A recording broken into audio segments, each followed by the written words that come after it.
mengadakan satu kenyataan media berkaitan dengan kes fitnah dan tomahan terhadap PDRM dan MBSA berkaitan satu video yang telah tular di laman Facebook Hot Burger Malaysia. Pada 8 hari bulan 8 2020, satu pegawai polis telah membuat satu laporan polis. Ekoran satu video telah tular di laman Facebook Hot Burger Malaysia yang dikongsikan oleh pemilik akaun Facebook Asri Janggut, di mana di dalam kandungan video tersebut telah membangkitkan satu isu kegiatan perjudian di kawasan Bandar Baru Sungai Buloh.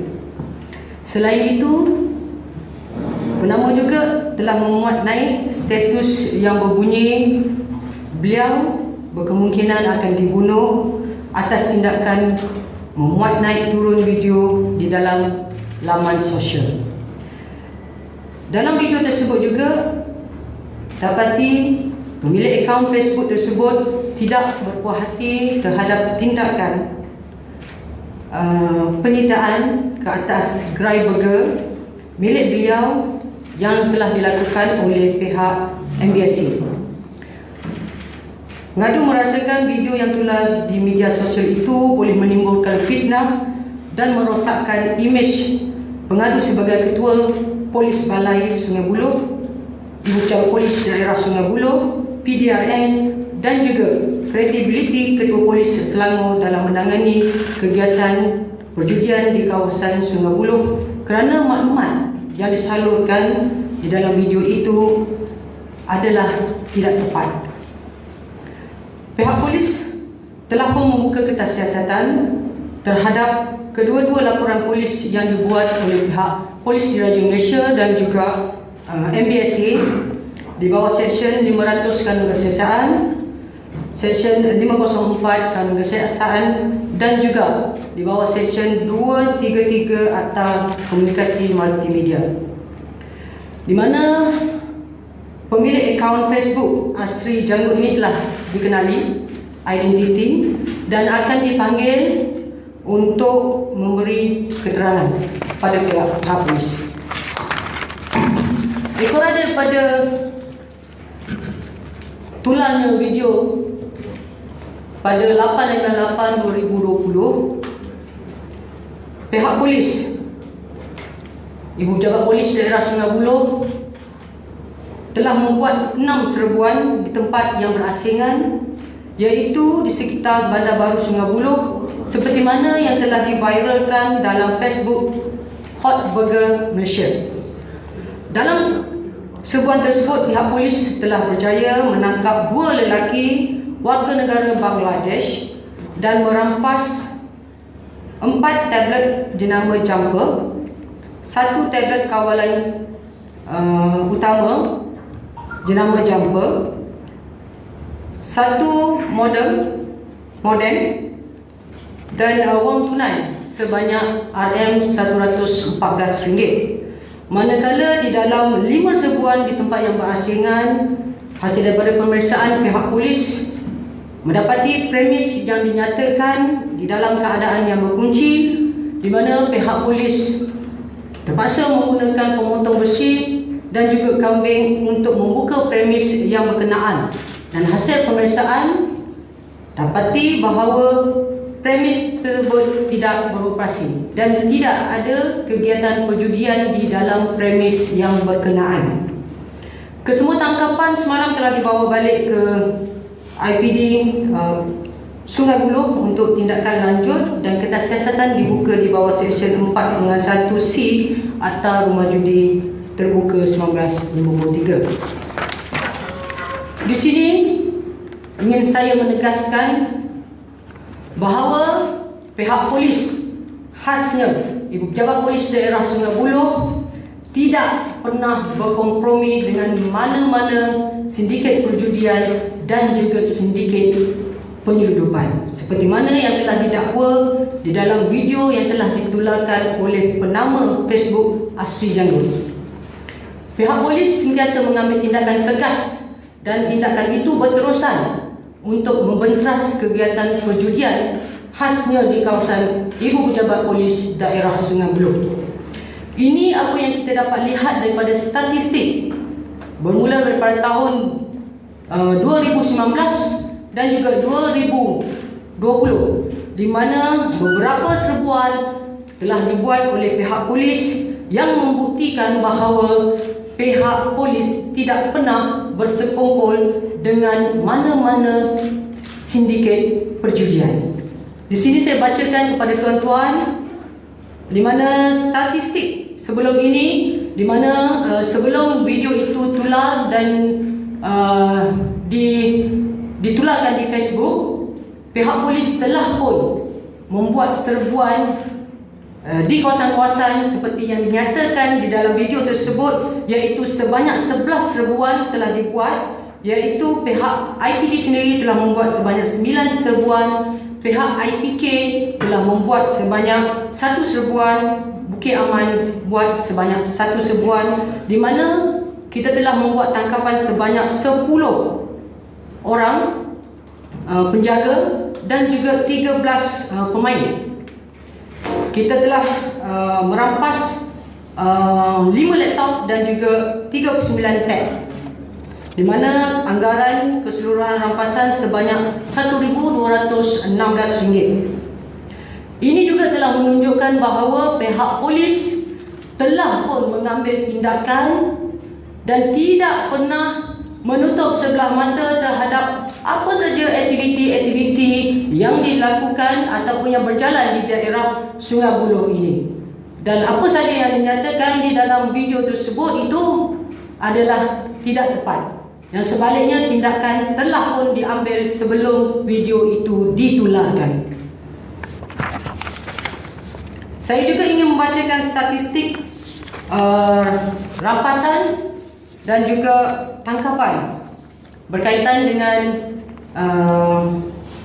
serbuan judi, di mana pada tahun 2019 pihak polis telah membuat sebanyak 91 serbuan, di mana tangkapan sebanyak 107, tangkapan pemain sebanyak 70, rampasan laptop sebanyak 44 dan rampasan tab sebanyak 352, rampasan handphone sebanyak 19.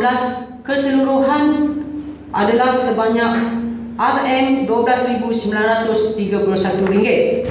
Manakala bagi tahun 2020, pihak polis telah membuat serbuan sebanyak 40 serbuan, tangkapan penjaga sebanyak 46, tangkapan pemain sebanyak 86, rampasan laptop sebanyak 47, rampasan tab sebanyak 177, dan rampasan duit sebanyak RM8,311.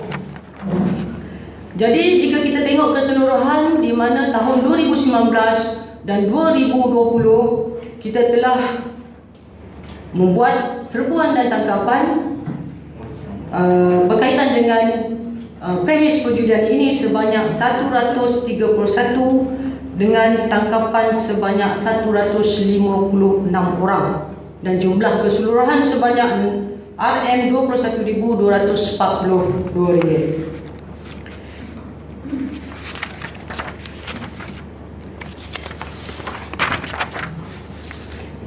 Okey, saya menyeru kepada orang ramai agar menyalurkan maklumat-maklumat yang diperolehi, tidak kira apa juga maklumat berkaitan dengan perjudian, dadah, skema dan juga penempatan parti di daerah Sungai Buloh ini. Maklumat-maklumat ini juga boleh kita salurkan melalui satu program Oscar yang mana setiap minggu pegawai kanan daripada Ibu Pejabat Polis Daerah Sungai Buloh akan berjumpa dengan komuniti dan masyarakat, dan di mana itu juga masyarakat berpeluang untuk menyalurkan maklumat kepada pihak polis. Yang kedua, maklumat juga boleh disalurkan melalui satu application, iaitu VSP, yang mana maklumat boleh disalurkan terus, di mana identiti pemberi maklumat akan dirahsiakan. Yang ketiga, maklumat juga boleh disalurkan melalui program yang diadakan, di mana kita ada program satu masjid satu polis, yang mana di setiap masjid yang berada di ibu pejabat polis daerah di sekitar kawasan IPD Sungai Buloh ini sebanyak 22 masjid, di mana di dalam masjid itu kita ada letakkan peti maklumat. Peti maklumat itu kita ada sediakan pen dan juga kertas, di mana mereka yang datang untuk hadir sembahyang Jumaat ataupun sembahyang fardu biasa boleh menyalurkan maklumat. Okey, boleh menyalurkan maklumat di situ. Dan saya juga sentiasa bersikap keterbukaan kepada semua publik, di mana publik boleh datang berjumpa dengan saya dan publik boleh datang berjumpa dengan pegawai-pegawai saya untuk memberi apa juga maklumat berkaitan kejadian-kejadian jenayah di daerah Sungai Buloh ini. Dan saya berharap kerjasama daripada pihak masyarakat bersama-sama memerangi jenayah akan dapat diteruskan. Terima kasih. Yang saya nak komen, baru-baru ni baru tadi kita dengar berita kata ketua polis Sungai Buloh buat PC, kata polis buat report ke atas saya, mengatakan saya buat tomohan. Okey, macam ni lah. Sebenarnya bukan tomohan ni, cerita betul. Sepatutnya ketua polis tu hubungi saya, ucap terima kasih, hantar bunga kat saya. Sepatutnya begitu. Sebab saya dah bagi maklumat. Sekarang ni benda macam ni, benda ni bukan baru. Masalah mesin judi ni bukan benda baru. Kita 20 tahun dulu kita dah nampak dah macam mana. Semua orang tahu karakter kedai mesin judi macam mana. Macam mana polis Sungai Buloh tak tahu. Bukan satu, bukan dua, bukan tiga, bukan empat, banyak. Itu yang saya cerita Bandar Baru Sungai Buloh saja. Yang saya tahu 6 yang depan mata saya. Yang saya pergi balik pejabat, saya nampak depan mata. Okey, pada masa zaman PKP, semasa tu semua orang susah. Semua orang tak boleh keluar rumah. Apabila kerajaan bagi je kelonggaran bila kita boleh keluar rumah, boleh buat menjaga, boleh rentas negeri, tetapi penjagaan kita hanya sampai jam 10 malam. Betul lah? Okey, baik. Pada masa tu, saya nampak dengan mata dan jelas kepala saya, kedai-kedai mesin gudeg masih lagi beroperasi sampai pukul 1, sampai pukul 2, sampai pukul 3. Saya ada rakaman, saya ada video. Maka atas rasa tanggungjawab, satu, dengan kekangan COVID. Okey, kita pun nak bantu kerajaan supaya benda ni tak merebak. Nombor 2, kita tak boleh tengok benda-benda yang mungkar yang tak boleh. Saya buat aduan kepada Bukit Aman. Bukit Aman bagi saya satu nombor bahagian perjudian. Okey, saya dah call bahagian perjudian, bagi nombor satu nombor telefon, saya bagi maklumat, saya bagi laporan, saya bagi video. Akhirnya apa yang tak itu, maksudnya saya dah pergi ke level tertinggi dah tu. Saya bukan pergi IPD, saya bukan pergi IPK, saya terus pergi ke Bukit Aman. Maksudnya laporan tu saya dah hantar ke laporan dengan setiap video. You tahu apa jadi? Kedai mesin judi tutup 2 hari. Sepatutnya tak tutup 2 hari. Saya hantar lagi laporan, tak dapat juga. Okey, saya nak pergi kat mana lagi tuan-tuan? Saya nak mengadu kat siapa lagi masalah benda ni? Ini bahagian perjudian Bukit Aman tau. Yang saya dapat tu lah. Okey, perjudian perjudi. Tak pergi. Okey, saya pergi pula buat laporan dekat bahagian integriti PDRM. Ini kita kata level paling tinggi dah, yang boleh tolong kita, boleh bantu kita. Saya hantar laporan, saya cerita saya dah buat aduan kat sini, saya hantar video-video. Tak ada susulan apa-apa. Tuan-tuan tahu apa nak jadi lepas tu? Staff saya, Toke Cina tu panggil, saya tak tahulah Toke Cina yang mana, apa nama saya pun tak tahu. Dia cakap, apa pasal punya bos komplain sama kita? Macam mana Toke Cina judi tu boleh tahu saya komplain? Macam mana? Satu, saya tadi petikan lah, saya buat report, tak jalan. Saya hantar integriti punya report pun tak jalan. Bagian tidak jalan ni report. Lepas tu pula Toke judi tahu saya pula. Satu, okey, baik. Tuan-tuan tahu apa jadi lepas tu? Dia orang tambah lagi 2 kedai. Kedai baru, tambah lagi 2 kedai. Salah satu kedai tu betul-betul sebelah kedai saya. Seolah-olah macam mencabar.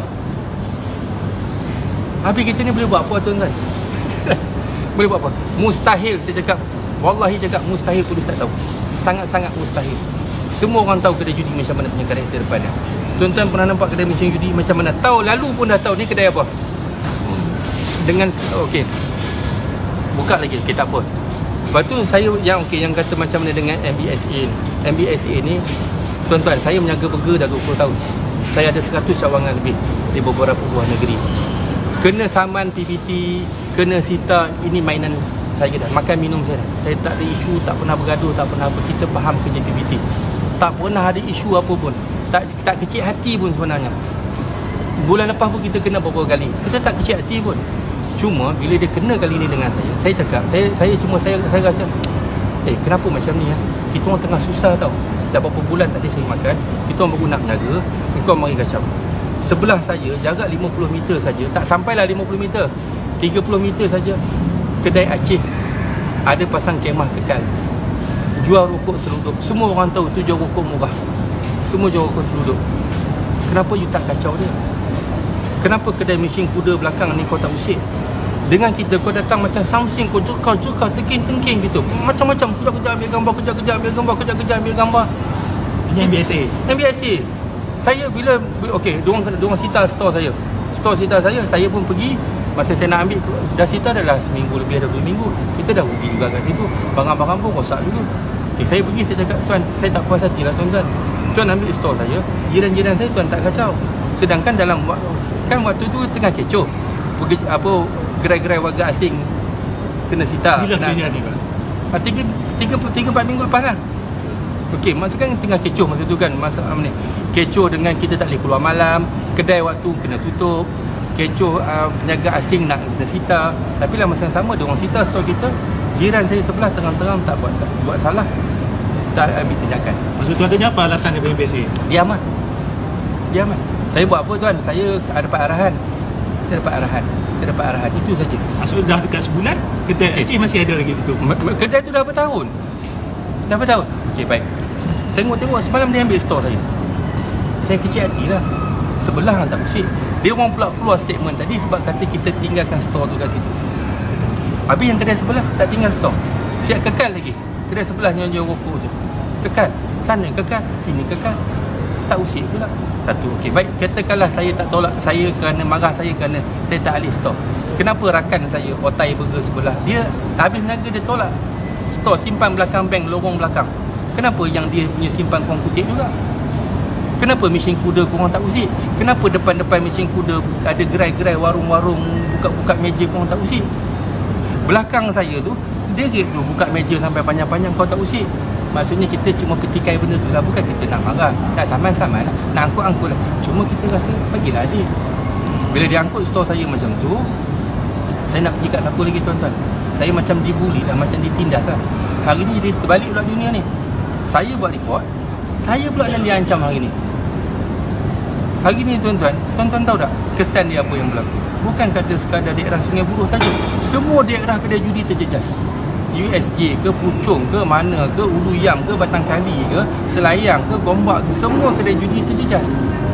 Semua anggota polis jadi panah punggung. Masyarakat tu kecap, viral lagi, kecoh lagi. Jadi benda ni jadi dikecap. Akhirnya yalah, saya pula jadi bahaya. Saya pula bahaya. Jadi pelik, dunia ni jadi pelik.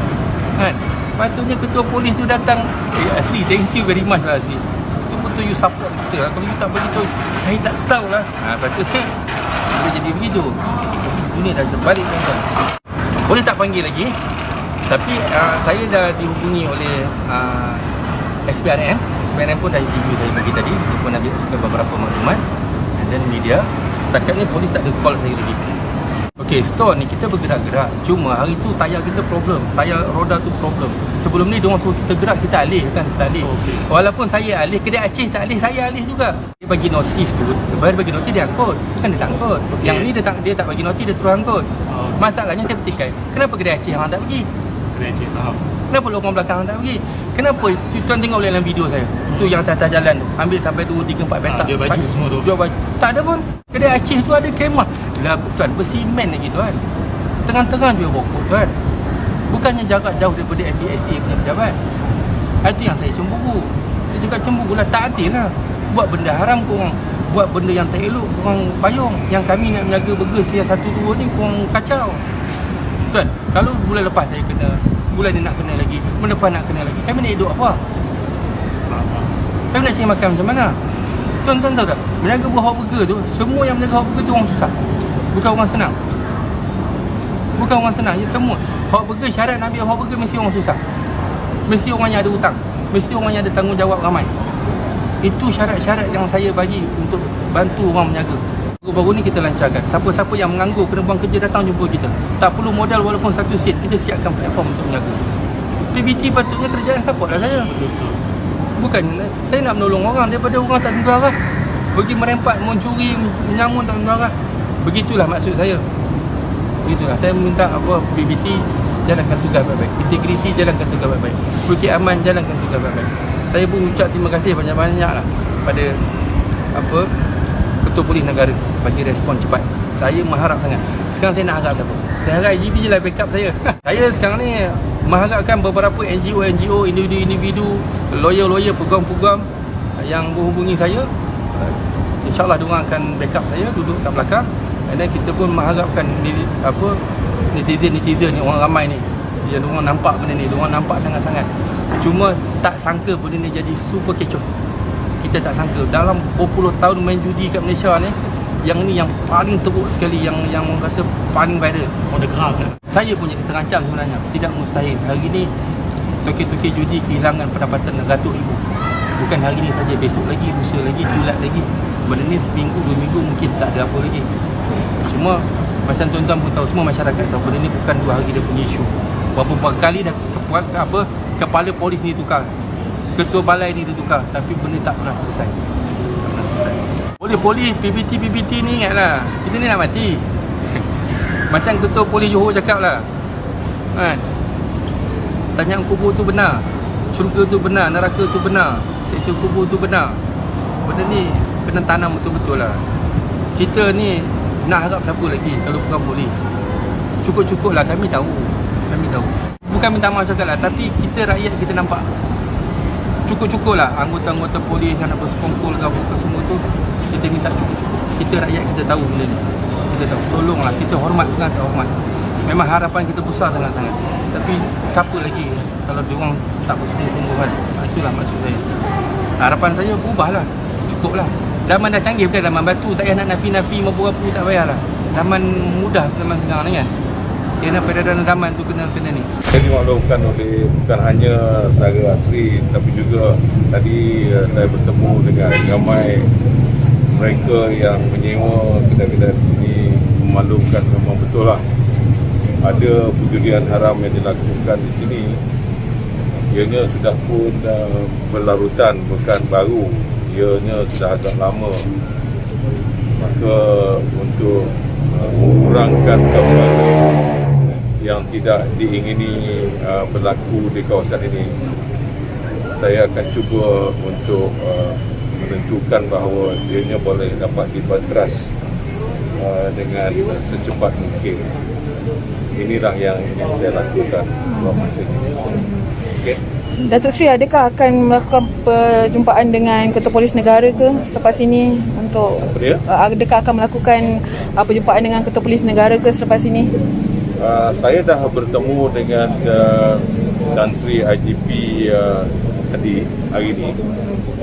Saya telah pun berbincang tentang beberapa tindakan yang akan kita ambil, dan insya-Allah dalam masa yang terdekat ini adalah perkara yang telah pun kita bersetuju untuk melakukannya, dan insya-Allah kita akan lakukan dengan secepat mungkin.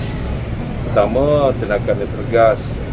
Kalau didapati ada anggota-anggota polis yang terbabit dengan sedikit perjudian haram ini, akan kita ambil tindakan. Keduanya, kita juga nak memastikan bahawa segala premis yang digunakan ini adalah premis-premis yang benar-benar mendapat lesen yang sah. Yang ketiganya, saya juga nak menentukan supaya tidak ada warga asing yang sebenarnya menggunakan premis-premis ini untuk kepentingan mereka melakukan perjudian haram dalam negara kita. Yang jadi mangsanya warga negara kita, yang jadi mangsanya orang tempatan. Maka sebab itu segala apa yang kita lakukan adalah untuk memastikan negara ini aman, boleh hidup dengan harmoni, tidak ada masalah sosial, tidak ada gangguan-gangguan yang boleh merosakkan budaya negara kita yang selama ini dapat hidup dalam keadaan aman dan sejahtera. Okey. Mengenai dengan kenyataan pihak polis sebelum ini ada aksinya membuat laporan polis dan tindakan masih mendedah perkara itu di pihak Datuk Seri sendiri, boleh komentar sama ada tindakan itu akan diteruskan? Saya dah maklumkan tadi pun ada beberapa media yang bertanyakan saya. Saya maklumkan bahawa whistleblower ini amat digalakkan. Cuma cara mereka lakukan itu biarlah mengikut perundangan. Jangan salah menggunakan ayat-ayatnya seperti apa yang dilakukan oleh saudara Asri ni. Kerana kalau dia melakukan, contohnya dia kata nanti keadaan keselamatan diri dia takut nanti dia juga akan diambil tindakan oleh sindiket terhadap diri dia. Semua perkara yang menuduh ni susah sikit lah. Kita boleh buat, ambil apa saja, hantar dekat saya di kementerian, insyaAllah akan saya ambil tindakan. Jangan suka buat viral yang sensasi tetapi akhirnya keselamatan diri juga harus dijaga dengan baik. Lepas tu saya bagi tahu dengan Asri, apa pun kita nak buat, kena berhati-hati. Jangan kita melakukan sesuatu yang akhirnya yang jadi masalah adalah diri sendiri dan juga keluarga. Lepas tu kita buat siasatan terhadap diri dia, bukan nak menghukum dia tetapi nak memastikan bahawa segala tuduhan itu adalah tuduhan yang benar dan tentunya kita ambil tindakan dengan sewajarnya. Bukan hanya terhadap orang yang nak membuat menjadi whistleblower, tetapi juga kepada anggota-anggota PDRM. Saya minta supaya mereka lakukan kerja-kerja mereka itu mengikut perundangan yang ada, insya-Allah. Okey.